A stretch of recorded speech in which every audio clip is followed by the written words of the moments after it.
उपस्थित सभी पुण्यात्मा, आपको पुण्यात्मा क्यों कहा गया है? कि तुम कोई तो पुण्य जागा है आपका, कुछ तो पुण्य लेके आए हो जो मनुष्य का शरीर मिला। दूसरा पुण्य भगवान के प्रेम की भक्ति तुम्हारे हृदय में गूंज गई, है ना। और फिर ईश्वर को पाने की ललक, वो भी पुण्य का रूप ले गई। और जब ईश्वर मिलने की बात करता है तो पहले किसी सदगुरु से मिलाता है, तो सदगुरु भी मिल जाए तो पुण्यात्मा हो गई कि नहीं हो गई। इसलिए सभी पुण्यात्माओं, तुलसीदास जी जब रामायण जो लिखा है बताते हैं, बड़े भाग्य मानुष तन पावा, सुर दुर्लभ सब गर्भन गावा। वो कह रहे हैं कि हमारे तो बहुत बड़े भाग हैं जो मनुष्य का शरीर मिल गया, हो गया ना। और यही बात सारे ग्रंथ देवी देवता भी कहते हैं कि मनुष्य शरीर बड़ा दुर्लभ है। ये देख लीजिए कि जब देवताओं का भी तुम ये आप ये ना समझ लें, वो भी एक ऐसा स्थान है जहाँ से वापसी हो जाती है। यदि किसी को देवत्व भी प्राप्त हो गया तो वो कोई बड़ी बात नहीं हुई है, वो तो जितने दिन का उसका पुण्य इतने दिन के लिए स्वर्गलोक में रह लेगा। जब पुण्य खत्म हो जाएगा तो वो वापस आ जाएगा, फिर देवता कहाँ रहा, तो फिर जीव भी हो गया, है ना। तो यहाँ से ऐसी भक्ति करके चलो जो जन्म जन्म तुम्हारे साथ रहे।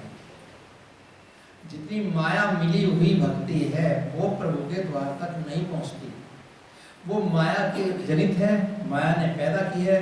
तो जब वो बढ़ती है भक्ति तो माया तक आकर के रुक जाती है और एक ऐसी भंवर में फांस देता है काल, माया के फंदे को डाल करके, कि उसका जीव का निकलना बड़ा दुर्लभ हो जाता है, बड़ा मुश्किल हो जाता है।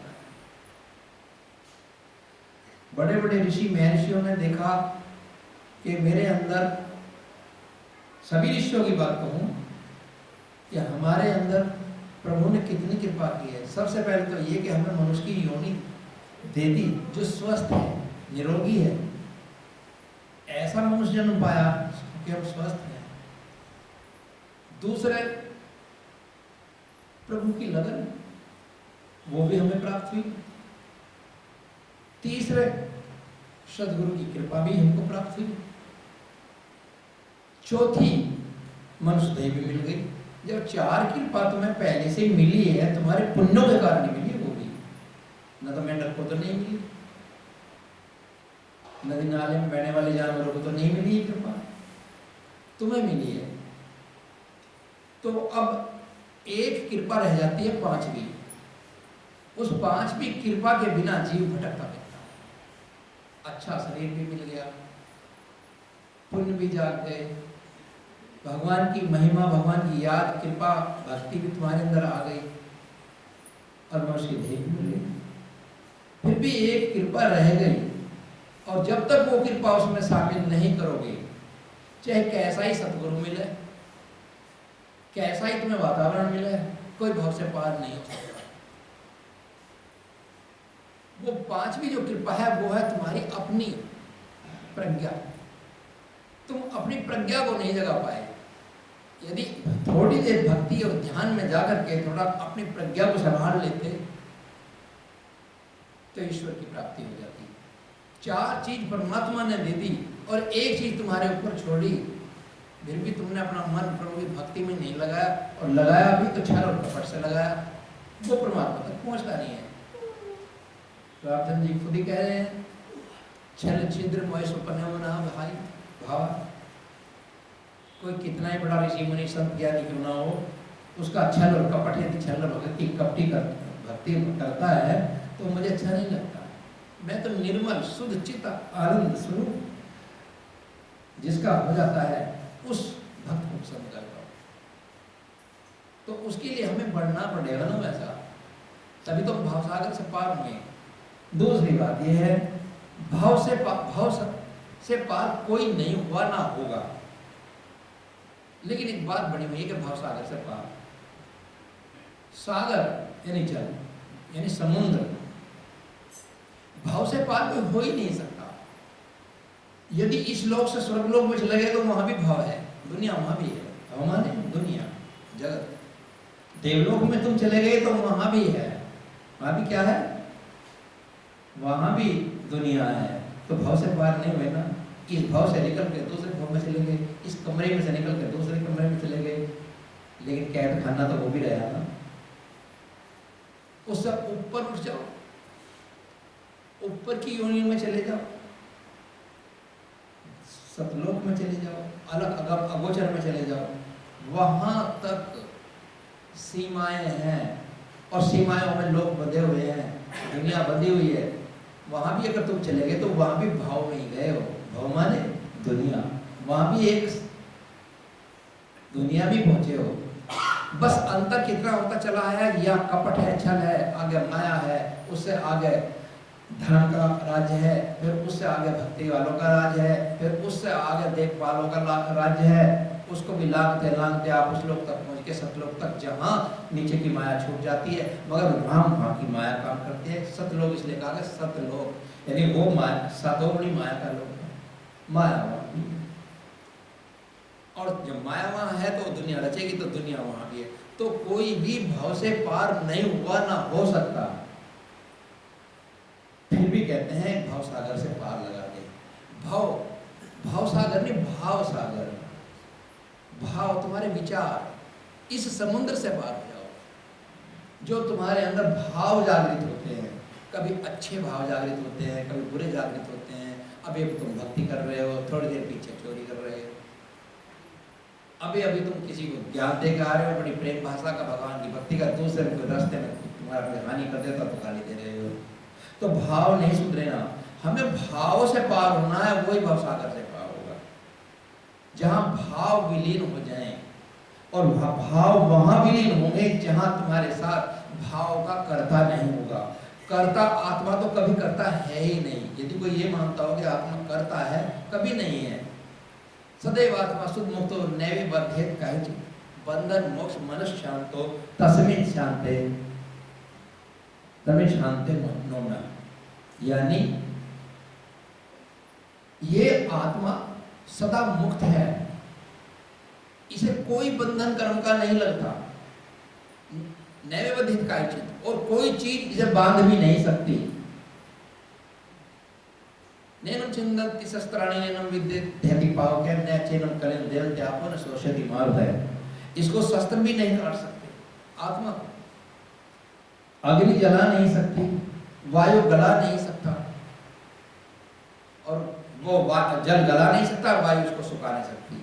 तो ये आत्मा आनंद स्वरूप है, कर्ता ये कहीं है ही नहीं, ये कर्ता है ही नहीं। अब जब ये आत्मा जीव कब बनती है, जब इसके अंदर मन विचारों का भाव की उत्पत्ति होने लगती है। भाव सतोगुणी रजोगुणी तमोगुणी, यानी जब भी ओरा होता है, आपने देखा होगा सूरज के ऊपर या चांद के ऊपर भी ओरा बन जाता है। चांद का एक गोला बहुत दूर होता है ना, उसका ओरा क्या रहता है। आत्मा के ऊपर भी एक गोला होता है। तुमने धनुष इंद्रधनुष देखा होगा, आज भी वही वातावरण है, लेकिन इंद्रधनुष नहीं बनता। कब बनेगा? जब बारिश होगी, क्योंकि बारिश की किरणों में सूर्य की किरणें 7 रंग लेकर के, क्योंकि सूर्य गोल है तो गोलाई में 7 रंग खड़े हो जाते हैं। तो किसने बनाए? किसने बनाया? उस धनुष को जल ने, जो बरसात का जल है, वायु, उसने बनाया, अपने आप नहीं बना। ऐसे ही जीव आत्मा में जीवत्व, जीवपन, जीव माने जीना और मरना, जो जिया, जो मरना, जिसने सीख लिया, वो आत्मा से बहुत नीचे उतरा हुआ है। वहाँ कर्मों का राज है, वहाँ माया का राज है। वो कर्मों के माया के राज में आकर के मन बलिष्ठ होता चला जाता है, और फिर ये जो बलिष्ठ होता है तो ये अपनी प्रशंसा का बहुत शौकीन होता है। मन चाहे 100 विकार हो, कोई प्रशंसा कर देते फूल का कुप्पा हो जाता है। और फिर ये अच्छे बुरे कर्म का विचार नहीं करता, इसलिए तमोगुण रजोगुण इनको धारण कर लेता है कि, और क्योंकि राजा है, माया के देशों का ये राजा है, इसको 10 इंद्रियां मिली हुई हैं, वे 10 की 10 इंद्रियां इससे वही भाव प्राप्त करती है। इंद्रियां भी निर्मल और निर्दोष होती है, इंद्रियों में कोई दोष नहीं होता। दोष है मन का, तुम्हारे भाव का। जब भाव मन में भाव जैसा बनेगा, आगे को संदेश इंद्रियों तक वैसा ही जाएगा, फिर वैसा ही कर्म होने लगता है। आत्मा तो हर एक तरह से मुक्त है। एक व्यक्ति महात्मा ही थे, उन्होंने कहा भाई यदि आत्मा अपने मूल गुणों में आ जाए, क्योंकि आत्मा सर्वगुण संपन्न है, तो जीव का कल्याण हो जाए। अगर भाई जीव का कल्याण हो जाए, जीव का कल्याण कैसे हो जाएगा? आत्मा के कल्याण की बात करो ना। जब आप कह रहे हैं कि आत्मा में सब गुण संपन्न है, तो आत्मा का कल्याण करो। जीव का क्यों करा रहे हो? जीव तो नीचे माया में आके फंसा हुआ है। ये कहो कि जीव का कल्याण हो जाए। आत्मा तो सदा ही मुक्त है, ये कभी फंसती नहीं, मरती नहीं। आप अग्नि में कूद जाओ, शरीर जल जाएगा, ये निकल के अलग खड़े हो जाएंगे। आप उस आदमी गर्दन काट दो, शरीर कटा, वो निकल के अलग खड़ी होगी। तो ये आत्मा तो मरती नहीं है। तो हमने उनसे कहा भाई देखो, आत्मा में गुण नहीं है। यदि आत्मा में भी गुण होते तो फिर कोई आत्मा परमात्मा तक नहीं जाती, क्योंकि शब्दातीत और गुणातीत चीज है। परमात्मा गुणातीत है, और गुणातीत में गुणातीत ही वस्तु जा सकती है। हमें आत्मा को भी गुणातीत बनाना पड़ेगा, जिसमें गुण ना हो। गुण तीनों गुणों से उत्पन्न होते हैं, सतोगुण से, रजोगुण से, तमोगुण से, क्योंकि ये ही गुण हमारे मन को वैसा ही बढ़ा लेते हैं जैसा गुण हमारे अंदर प्रबल हो गया है। फिर इंद्रियां भी वैसा ही काम करने लगती है, और बुद्धि फिर उसकी विचार करके भाव में बहती है, और भाव दे देती है कि भाई ऐसा कर, ऐसा कर, ये ऐसा ना कर। तो कर्म क्षेत्र जो है, इस कर्म क्षेत्र से बचने के लिए हमें, यदि हम आत्म तत्व को नहीं जाना और कर्म भी कर रहे हैं और ज्ञान भी हासिल कर रहे हैं, तो सब निरर्थक है।